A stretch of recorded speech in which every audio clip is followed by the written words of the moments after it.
Un business, oui, pour faire connaître Le Havre, ses charmes, ses entreprises et lui permettre de se développer. La CCI Seine-Estuaire est donc très impliquée dans ces festivités du 500e anniversaire. Elle a créé un club pour les TPE-PME locales. Une centaine y ont adhéré et sont devenus mécènes d'une des œuvres les plus emblématiques de ces festivités. Cette œuvre d'ailleurs fera la couverture du programme d'un été au Havre. Il s'agit des cabanes colorées de Karel Martins. Le club a donc installé sa propre cabane des entrepreneurs juste à côté.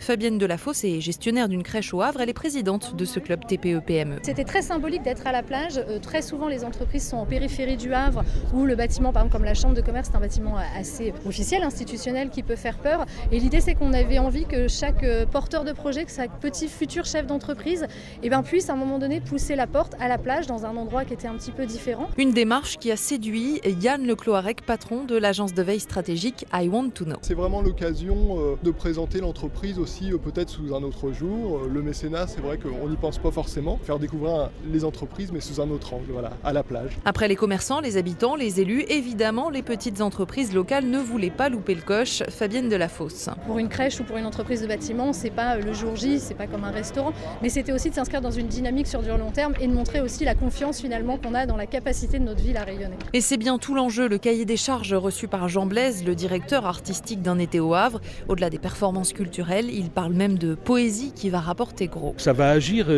aussi sur l'ambiance de la ville.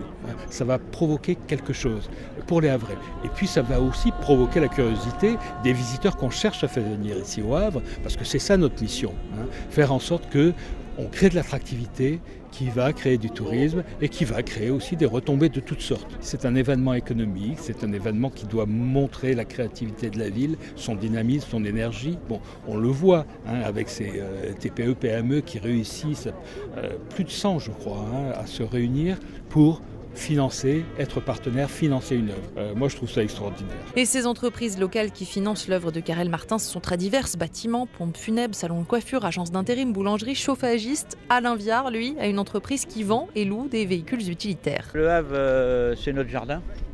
Ce sont nos clients, c'est pour répondre présent, on communique beaucoup et ça c'est un bel outil pour communiquer, c'est un bel outil pour confirmer qu'on est là. C'est une belle année pour les Havrais, pour les entreprises, pour se faire connaître. Sur les galets, les cabanes de ces particuliers appartiennent maintenant un peu à chaque Havrais grâce ou à cause de cette œuvre. Des cabanes peintes par des élèves du lycée Havrais Schumann-Perret et le CFA Betsen. La seule peur qu'on ait, c'est qu'on nous demande d'enlever la peinture l'année prochaine. J'espère que non et j'espère que ça va rester parce que ça fait un bel ensemble. Il faut vendre le Havre, parce que le Havre est méconnu mais je crois qu'on va grandir.